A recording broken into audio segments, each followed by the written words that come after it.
What's going on, guys? It's your boy Texas Screwhead, and we're back with another video, man. Today we're gonna be installing these driven block off plates for the R1. Most of y'all know the R1 is flashed. I still have the smog system in there, so every time I decel, this thing just pops like crazy, which is cool. Doesn't really bother me, but we're gonna go ahead and block that off. People have said that, you know, it's better for the motor itself just to block them off, so we're gonna do that. Also, it's taking weight off the bike. We're gonna be installing these driven block off plates, which I got from Revzilla. I'll put the link down in the description below. And the R6, I was doing some stuff to it last night. I ordered some parts that I needed, like these tabs were broken on some of it. Also, if y'all have this generation R6 or just an R6 in general, I had a code 18 pop up, and that's because of the system right here that goes onto the exhaust flap. It's like the Expo servo system, which is this motor right here. It does tend to go out, and I've seen a lot of people, they open this up and they put like a resistor, and like they basically trick the system to where it works all the time. But I just went ahead and deleted it. I got myself a servo buddy, which is right here, as you see there, and it works just fine. I mean, the code went away and everything, and I just gotta find a nice way how to, I'll probably tuck it under here, make it run under there so it looks nice and it won't dangle all over the place here in the bottom. But yeah, that's just off camera. I'm gonna be doing that, nothing too crazy. But for this, I just wanted to show y'all and put it out there for the journey of this R1, man. So we're gonna get started by removing the tank, or the seat and the tank, and basically this whole top area. Once you take the seat off, you want to loosen the nut right here. It's a 10mm nut. Also, we're gonna want to take this fairing off. Once you do, you're just gonna slide it up, and there's gonna be a screw right there, which we're gonna want to unscrew on both sides. Now we're gonna want to take this off. It just literally pops up. It's held in by Velcro, so as you see there, put this beautiful piece up to the side. Once you do that, there's gonna be one more nut in the bottom here. I need to get some of those proper ones with a handle, man. Looks like it's gonna be a size 5. You want to do the same thing on this other side. All right, once you do that, we can prop this up. It's gonna be a couple breather hoses here we can just pop off, and then unplug the fuel pump itself. After that, this whole thing can come off. All right, I'm gonna slide this nut off so I can take the whole tank off. Sure, don't lose this nut. Now with that, the whole tank comes off. We're gonna try to recline this up here somehow. Yeah, it's kind of ghetto, but it works. If you do this, just make sure you don't have a lot of stress on your line. Obviously, you don't want to stretch the heck out of it. I still have some tension. All y'all who freaking out, oh my god, you're gonna ruin it. The only reason I'm doing this is because I have like pretty much a full tank of gas in there, and as soon as I disconnect that line, gas is gonna go everywhere, and I don't have anything to block it off. So I'm gonna just do with that, which is cool. I'm cool with. We're gonna want to take this little cover, and it goes all the way around. Then there's gonna be screws that are held in for the airbox all the way around. So we're just gonna want to unscrew those all the way around. Once you do that, you can take it off. This is the filter we have. And if y'all seen my last video, y'all pretty much seen me installing this video, or me installing this air filter. This is the Sprint filter P08, I believe is what it's called. It's not like the full race one, but it is kind of see-through. You can kind of see some bugs on there. Which, I don't know, I was debating on switching to DNA. A lot of people were saying DNA, but I mean, dude, I already bought this thing. This thing is not cheap. It's like 180 bucks for one filter. Only thing that sucks is I don't have an air compressor here. I need to get one, and so we can clean it all off. But it's actually not too bad. I don't know if y'all can see that. It's not that bad. So yeah, I do want to convert it to a DNA, but man, it's just expensive. Is it worth it? I don't think so. See all the dust there? But then again, they do say that DNA has more dust prevention going into the engine, which is good. So I don't know. What do y'all think? DNA, Sprint? What team are y'all on? We're basically gonna want to take this whole box off. We're gonna pop this all off. We're gonna take these screws out right here. If y'all are interested in velocity stacks, let me know. I literally bought some brand new. They're actually over here. They're brand new MWR velocity stacks. This is for a 2020 to 25 R1.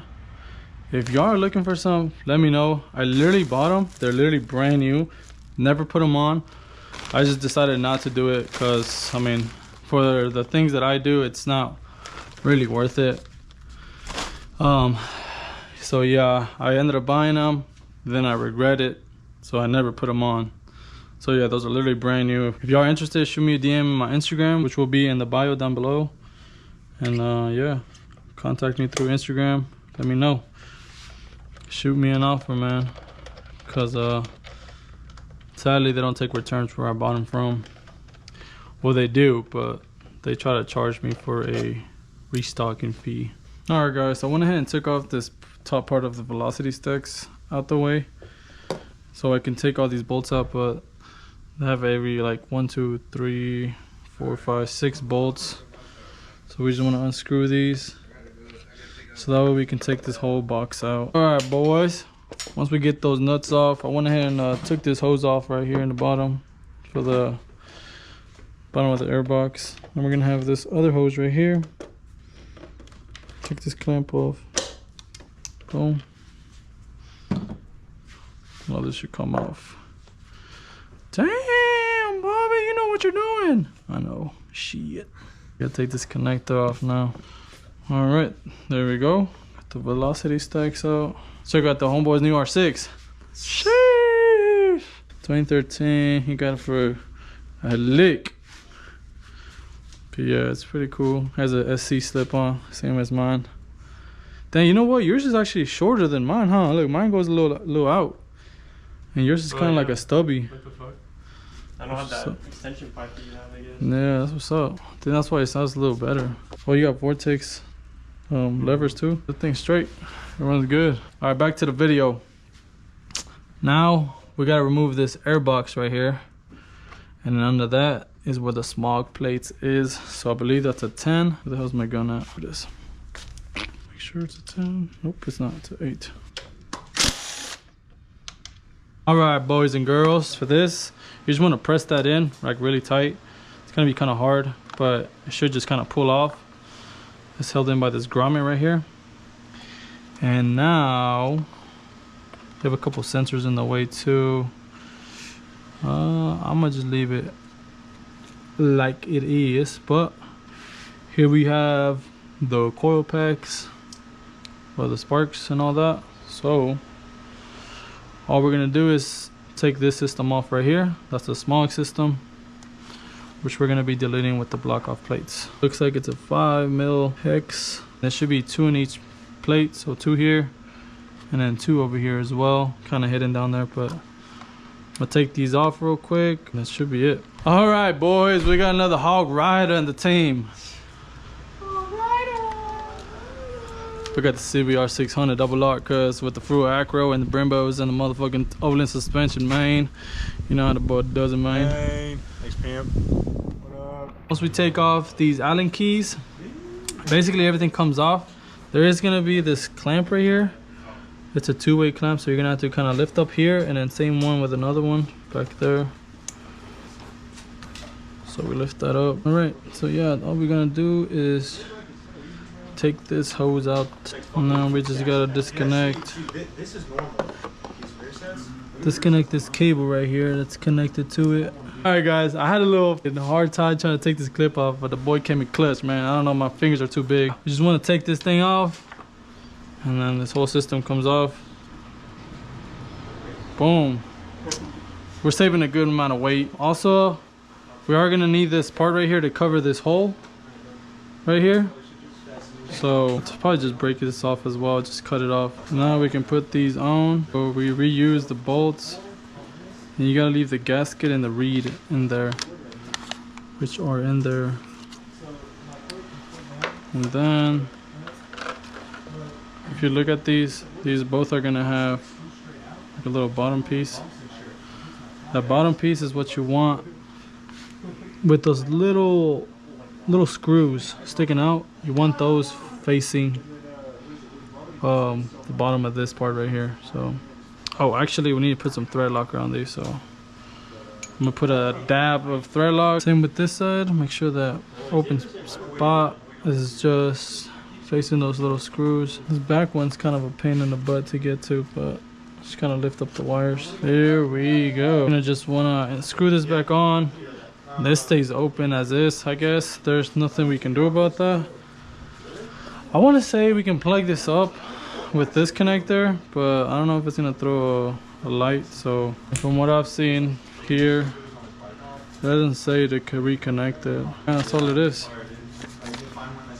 Doesn't say anything about replacing that or so. Put everything back together. I'm gonna screw everything back on real quick because this might take a while. Yeah, that should be pretty much it, boys. Perfecto mundo. I believe this is how it went, if I am not mistaken. All right, once we got those nuts and everything, the velocity stacks, if you were to take these off, you kind of see they kind of do curve. You want to put the curve facing inwards, not like towards the driver, towards outside the driver. So just in case if y'all forget, these literally just clip on. Super easy. Do be careful though, they are plastic. It's like a 3D print, I guess.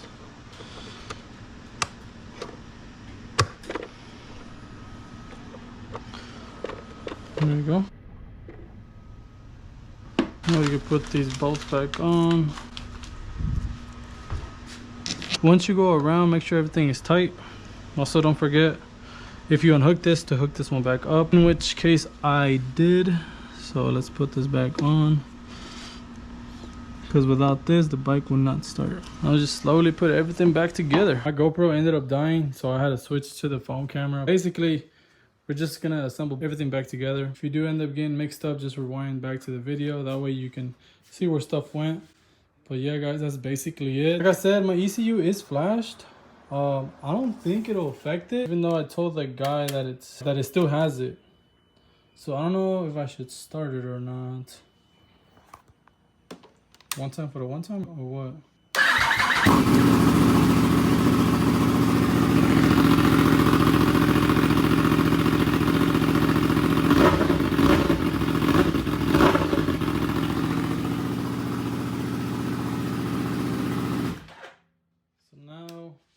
It shouldn't just not pop less now on D-cell at least, but it should actually be better, so they say, for the motor itself, like all the combustion, all the extra gas that it spits out, you know, that's why it pops so much, because it just spits out so much fuel. And I do believe it because my velocity stacks and inside the airbox itself was filled up with like fuel residue. You see here, I mean, this is all from me just trying to clean the stacks itself. It's kind of yellowish, greenish stuff.